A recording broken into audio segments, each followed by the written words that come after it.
Hello, and welcome to my guide on how to kill Calphite Queen solo on Vidyascape. So there's a few things that I'm going to go over, the first of which is gearing up. So what items should you take to actually fight Calphite Queen? Well, there's a few things to remember. You really need to maximize your ranged attack bonus, your crush attack bonus, and your prayer bonus if you can. It's kind of an optional thing. Try and do as best you can there. So let's go through each individual slot and I'll tell you what I've picked. The first slots I'm going to talk about are the body and legs. These are pretty simple. I just use D'hide because it is cheap, it's very effective, and it's quite disposable. Even on an Iron Man, I would say Black D'hide is quite disposable, especially if you can get to the point where you can craft it, which you might be at this point if you're an Iron Man killing Calphite Queen. Next, I choose Barrow's gloves. You can also choose rune gloves if you'd like. It's just a little bit less risk. I don't mind risking for slightly better stats, personally. That's up to you. But they're great because it's useful for melee and ranged. And as you may be aware, Calphite Queen, you have to fight her with both melee and ranged. Well, depending on the method, but this method I do.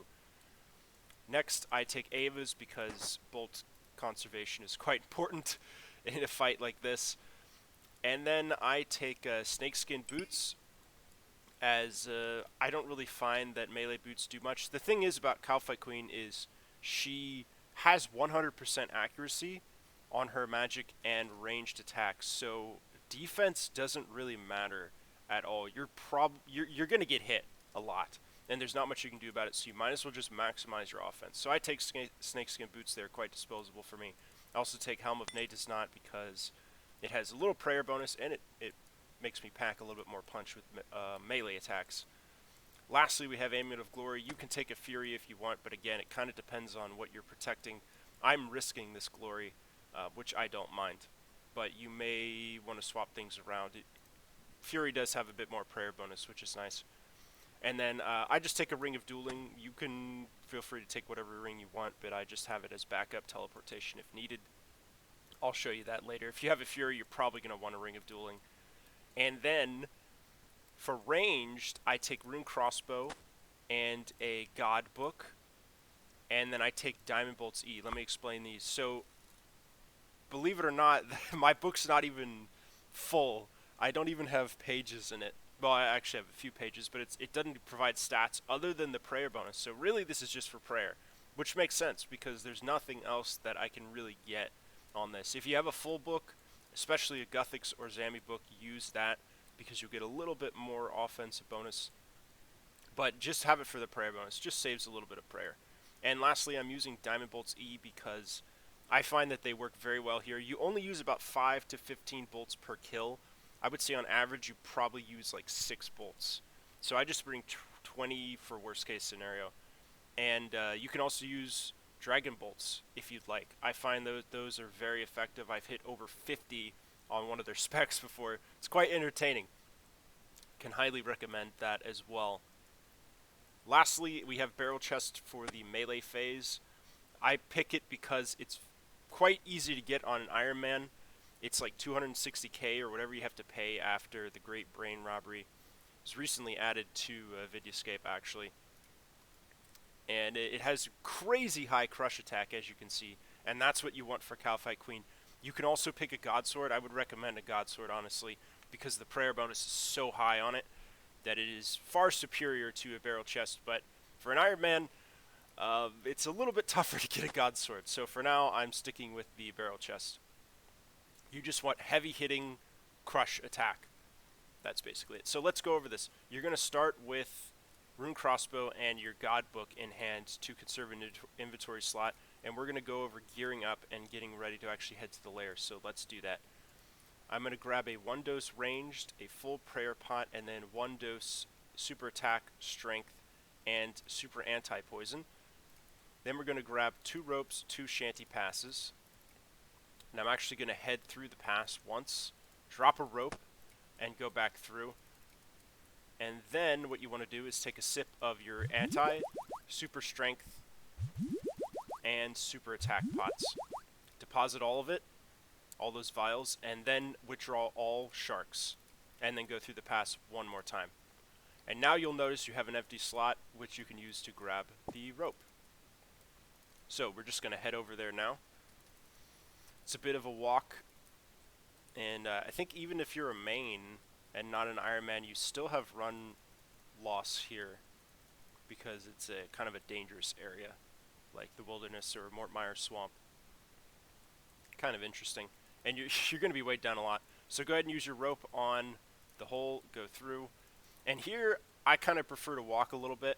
You don't really need that much run energy for Calphite Queen herself. That's something you got to remember, but you need a bit of energy just to get into the lair next to her, so you're not wasting time walking up to her, if that makes sense. Now that you have a free inventory slot, go ahead and equip barrel chest, anchor, or your god sword, whatever your two-handed melee weapon is.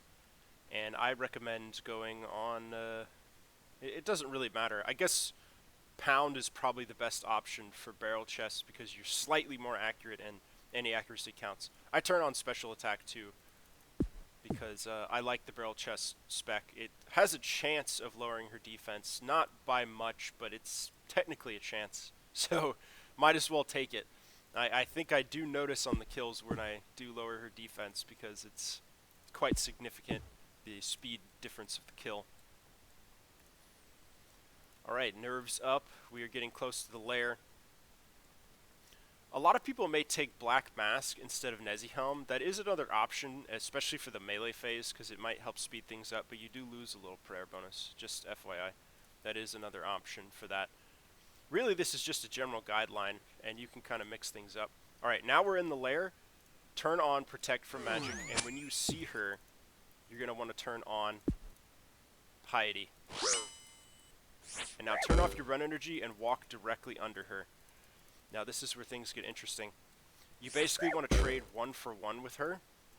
So make sure you're walking under, and then when she is able to hit you, you hit her once back. And that was a fail. But walking under her is the most important part, just so that you're not constantly getting attacked.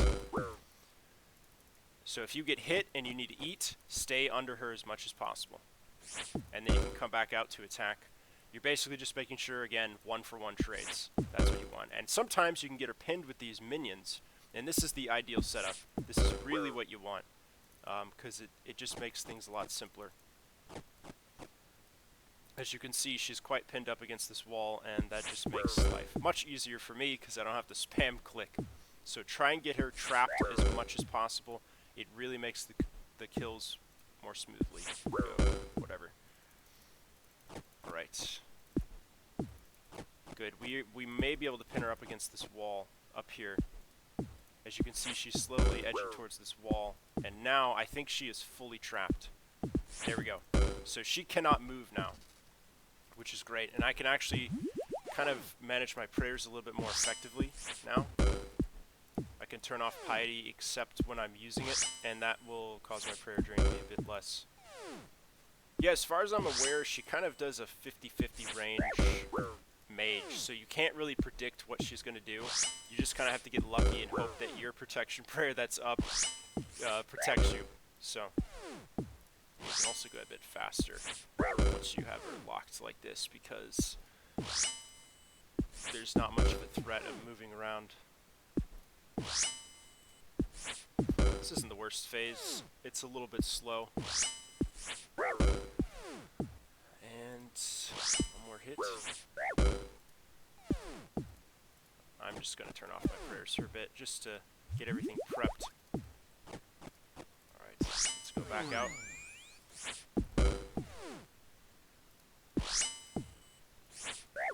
Alright, when she turns around like that, that means you KO'd her first phase. So, go ahead and switch to your ranged option. I would pick accurate style. And then, now you're going to be flicking Eagle Eye and Protect from Magic.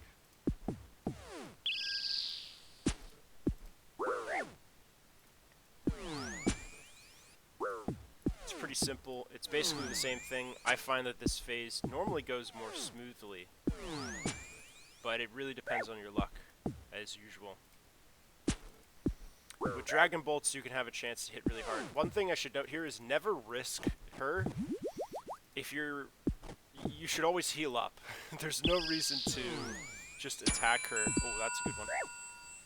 There's no reason to risk attacking her if your health is below her max hit. Oh, that was a mistake. My bad. Happens. Oh yeah, I should mention, keep auto-retaliate off, or you're going to be in for a fun time. Yep, here we go. Here are the big hits that I've been wanting. Oh my gosh, 40 on a diamond bolt spec. Alright, now. Whew, cutting it a little close there, but I saw I had 40 health, so I wasn't too concerned. Alright, this kill's going pretty well. So just keep finishing her off, and one thing I should show you is that I'm attacking her and I'm running directly under her right after that. So basically I have one tick that I am visible to her. That's when she attacks, and then I go directly back under. You can kind of see this with the melee stuff too, but it's a little bit easier to do when you're in the ranged phase, I find. I should say that if you can't finish her off in one trip, feel free to come back and finish her off, because her flying phase lasts for quite a while. Alright, we finished her off. Let's see what loot we get. Blood runes. Very exciting. 48 is actually not a bad number. I like to take a few potato cacti as well. That's just me. There's one hidden under this rock too. But yeah, that's the basic kill structure. Sometimes you get lucky, sometimes you don't. This boss is very odd about that. When I leave, I usually go to Castle Wars. I'll show you exactly what I do here. Then I go and get a house teleport. Gotta say hi to the friends. So teleport to your house. I'm assuming you have all this structure built up, even on Iron Man. Use your prayer altar, and then you can just teleport back via a mounted Amulet of Glory. Teleport to Al-Kharid. And now we are back in Al-Kharid, and we can run to Shantae Pass again, and that's it. That's the whole kill structure. You've recharged your prayer. All you gotta do is eat a little snack food, and then you re-gear up with the Shantae Pass drop trick with the ropes, and rinse and repeat, and do it as many times as you like. So that's my method of killing Calphite Queen solo, and I hope that it is helpful. You're free to modify it. You know, you may find that certain weapons and stuff work better for you than they work for me. But I enjoy the method I have, and I thought I would share it, and hopefully it will help some people. So yeah, that's the basic kill stuff for Calphite Queen. Make sure that you read all those tips on the side there. You want to try and trade 1-for-1. That's very important. Don't forget your ropes. And of course, try and trap Calphite Queen with her minions. Those are the big ones, I think. Alright, best of luck killing the Calphite Queen.